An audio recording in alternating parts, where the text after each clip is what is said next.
اتنا جھلا دیتے ہیں روپیے کی ادائیگی کے سلسلے میں کہ جس کی وجہ سے ایک آدمی منافق کے لسٹ میں آ جاتا ہے۔ اللہ کے نبی صلی اللہ علیہ وسلم کی ایک پیاری حدیث ہے۔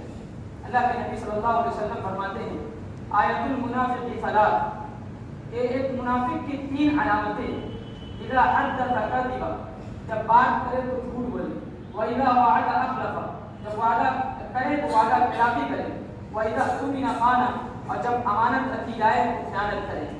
ہمارے یہاں اکثر یہ دیکھا گیا کہ کاروباری معاملات میں ہم آپس میں ایک دوسرے سے جھوٹ بولتے ہیں۔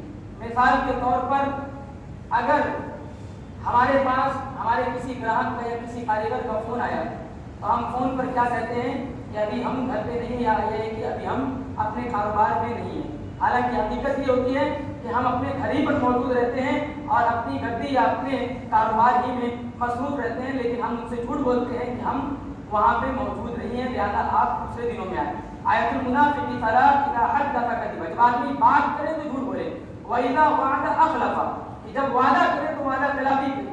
ہم نے سامنے والے سے کہا کہ آپ کی رقم ہم آپ کے مہینے کی فلاں تاریخ کو دیں گے، مثلا 5 یا 6 تاریخ کو، لیکن جب بندہ سامنے والا آدمی آتا ہے 5 یا 6 تاریخ کو تو ہم اس کو ایک اور مہینہ بڑھا دیتے ہیں کہ نہیں اگلے مہینہ آنا، پھر جب وہ آتا ہے تو ایک اور مہینہ بڑھا دیتے ہیں کہ نہیں 2-3 مہینے کے بعد آنا۔ اس طرح سے آدمی وَإِذَا وَعَدَ أَخْلَفَ، کہ جب وعدہ خلافی وعدہ کرے تو وعدہ خلافی کا بھی شکار ہو جاتا ہے۔ وَإِذَا اؤتمن خان، جب امانت رکھی جائے تو خیانت کرتا ہے۔ یہ کیسے؟ یہ بھی ہمارے یہاں کاروبار میں ہوتا ہے۔ وہ کیسے کہ ہم سامنے والے کو ان کے پیسے کے سلسلے میں، ان کے روپیے کی ادائیگی کے سلسلے میں 5-6 مہینے چلاتے ہیں، اور جب ان کی رقم بڑھ جاتی ہے تو اس میں سے 5 یا 10% کاٹ لیتے ہیں۔ یہ ہوتا ہے کہ نہیں ہوتا ہے؟ ہمارے یہاں کاروبار بھی ہوتا ہے، سبھی اکثر لوگ یہ کرتے ہیں، 5 یا 10% روپے پیسے کاٹ لیتے ہیں۔ کس نے یہ حق دیا؟ کس نے یہ حق دیا پیسے کاٹنے کا؟ وَإِذَا اؤتمن خان، جب امانت رکھی جائے خیانت کرتا ہے۔